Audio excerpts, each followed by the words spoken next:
नमस्कार, सुजस समाचार में आप सभी का स्वागत है और मैं हूं आपके साथ निशा शर्मा। खबरों की शुरुआत करेंगे, लेकिन उससे पहले एक नजर डालेंगे इस वक्त की हेडलाइंस पर। वंदे गंगा जल संरक्षण अभियान जन आंदोलन, मुख्यमंत्री श्री भजनलाल शर्मा की दूरदर्शी पहल। राजस्थान में मुफ्त बाजरा बीज वितरण योजना से किसानों को राहत, मुख्यमंत्री श्री भजनलाल शर्मा की पहल ला रही रंग। मुख्यमंत्री श्री भजनलाल शर्मा की पहल से बूंदी को विकास की नई उड़ान, 24 करोड़ की योजनाओं का शिलान्यास। बीकानेर के श्री डूंगरगढ़ अस्पताल को मिली सोनोग्राफी मशीन की सौगात, मुख्यमंत्री श्री भजनलाल शर्मा की स्वास्थ्य सेवाओं को मजबूत करने की पहल। चलिए अब खबरों पर बात कर लेते हैं विस्तार से। मुख्यमंत्री श्री भजनलाल शर्मा ने कहा है कि वंदे गंगा जल संरक्षण जन अभियान आज एक जन आंदोलन का रूप ले चुका है। यह अभियान 5 जून को पर्यावरण दिवस पर गंगा दशहरे के पावन संयोग पर शुरू हुआ था। अब तक प्रदेश भर में इस अभियान के तहत लगभग 1.5 लाख गतिविधियां आयोजित की जा चुकी हैं, जिनमें 1 करोड़ 10 लाख से अधिक लोगों की भागीदारी रही है।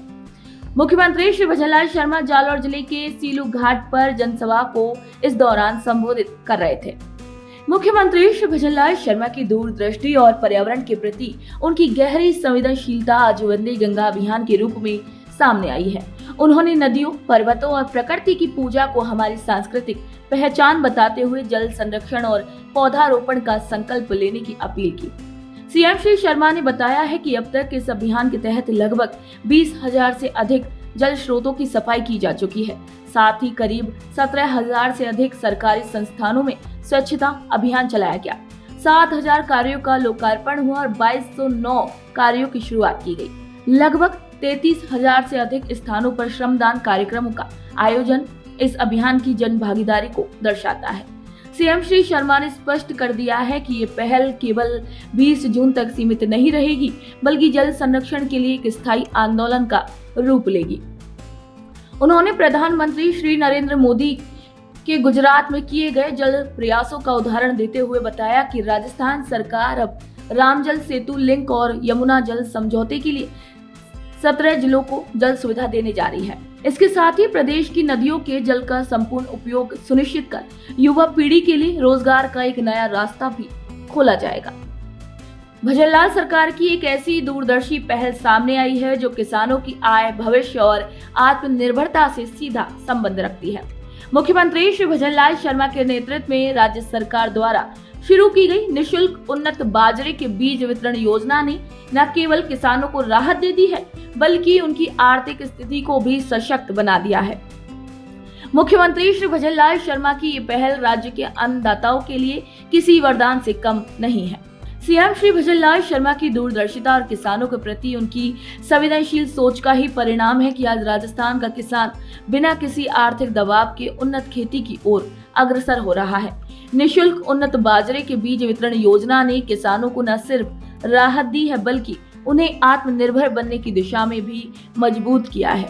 ये योजना ऐसे समय में शुरू की गई है जब खेती पर महंगाई और जलवायु संकट की दोहरी मार थी। मुख्यमंत्री श्री भजनलाल शर्मा के निर्देशों पर नगर विधानसभा में इस योजना का क्रियान्वयन बेहद प्रभावी तरीके से हुआ है। किसानों को जन आधार कार्ड के माध्यम से उच्च गुणवत्ता वाली बीज किट भी दी जा रही है, जिससे अभी कम पानी में भी अधिक उपज प्राप्त कर रहे हैं। ये सिर्फ एक बीज योजना नहीं है, बल्कि एक व्यापक कृषि सुधार की नींव है। किसान स्वयं इस पहल को सराह रहे हैं और सरकार के प्रयासों को भी खुले दिल से समर्थन दे रहे हैं। सीएम श्री भजनलाल शर्मा का ये कदम राजस्थान को आत्मनिर्भर कृषि राज्य बनाने की दिशा में एक मील का पत्थर भी सिद्ध हो रहा है। मुख्यमंत्री श्री भजनलाल शर्मा के नेतृत्व में राजस्थान के बजट में की गई घोषणाओं को जमीन पर उतारने की दिशा में लगातार काम हो रहे हैं। प्रदेश के समग्र विकास के संकल्प के साथ मुख्यमंत्री के मार्गदर्शन में बूंदी जिले को भी कई बड़ी सौगातें मिली हैं और इन्हीं योजनाओं को आगे बढ़ाते हुए लोकसभा अध्यक्ष श्री ओम बिरला ने बूंदी कृषि उपज मंडी परिसर में लगभग 24 करोड़ रुपए की लागत से विभिन्न विकास कार्यों का लोकार्पण और शिलान्यास किया है। सीएम श्री भजनलाल शर्मा की दूरदर्शिता और सशक्त नेतृत्व में बूंदी का कायाकल्प अब एक वास्तविकता बनता जा रहा है। लोकसभा अध्यक्ष की ये टिप्पणी कि यह भवन केवल ईंट पत्थर की संरचना नहीं, बल्कि जनभावना और उम्मीदों का एक प्रतीक है। सीएम श्री शर्मा की नीतियां सफलता को दर्शाती हैं। उनकी प्राथमिकता है कि विकास और विरासत का संतुलन हो। बूंदी के ऐतिहासिक धरोहरों की गरिमा बनाए रखते हुए शहर को स्मार्ट इंफ्रास्ट्रक्चर से जोड़ना एक प्रशंसनीय प्रयास है। रामगढ़ विषधारी टाइगर रिजर्व को इको पर्यटन केंद्र के रूप में विकसित करने से लेकर लगभग 280 करोड़ रुपए की लागत से स्ट्रीट लाइट, सड़क, रैन बसेरे और अंडरग्राउंड पार्किंग जैसी परियोजनाओं का कार्य सीएम श्री शर्मा की प्रतिबद्धता का प्रमाण है। ट्रैफिक समाधान के लिए फ्लाईओवर और सड़क चौड़ीकरण योजनाएं, रेलवे स्टेशन पर डबल लाइन और ग्रीन फील्ड एयरपोर्ट का निर्माण, ये सब आधुनिक बूंदी की नींव है। सीएम श्री भजनलाल शर्मा के नेतृत्व में राजस्थान की चिकित्सा व्यवस्था को सशक्त और सुलभ बनाने की दिशा में लगातार सार्थक कदम उठाए जा रहे हैं। इसी कड़ी में बीकानेर जिले के श्री डूंगरगढ़ उप जिला अस्पताल को सोनोग्राफी मशीन की महत्वपूर्ण सौगात मिली है।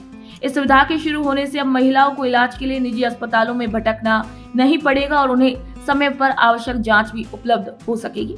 सीएम श्री भजनलाल शर्मा के नेतृत्व में राजस्थान की स्वास्थ्य सेवाओं में क्रांतिकारी परिवर्तन देखने को मिल रहे हैं। श्री डूंगरगढ़ अस्पताल में सोनोग्राफी मशीन की स्थापना इसी बदलाव का प्रतीक है। इस अत्यंत महत्वपूर्ण सुविधा का लोकार्पण स्थानीय विधायक श्री ताराचंद सारस्वत द्वारा किया गया, जिसमें बीसीएमओ डॉक्टर राजीव सोनी, अस्पताल प्रभारी श्री किशन बिहानी और चिकित्सा स्टाफ के साथ साथ बड़ी संख्या में आमजन भी मौजूद रहे।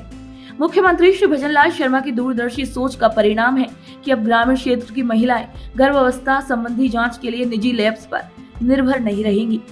विधायक श्री सारस्वत ने स्पष्ट रूप से कहा है कि मुख्यमंत्री का संकल्प है ग्रामीण और कस्बाई क्षेत्रों में भी शहरों जैसी गुणवत्तापूर्ण चिकित्सा सेवाएं सुलभ कराई जाए। ये सुविधा श्री डूंगरगढ़ के नागरिकों के लिए स्वास्थ्य की दिशा में नई उम्मीदें लेकर आई है। साथ ही राज्य सरकार अस्पताल में और विशेषज्ञ डॉक्टरों की नियुक्ति सुनिश्चित करने को लेकर भी पूरी तरीके से प्रतिबद्ध है। मुख्यमंत्री श्री भजनलाल शर्मा की जन कल्याणकारी नीतियां राज्य को समग्र स्वास्थ्य सेवा के क्षेत्र में नई ऊंचाइयों पर लेकर जा रही हैं। तो सुजय समाचार बुलेटिन में आज के लिए इतना ही। फिर आप सभी से मुलाकात होगी नई खबर, नई जानकारी के साथ। तब तक के लिए मुझे दीजिए इजाजत। नमस्कार।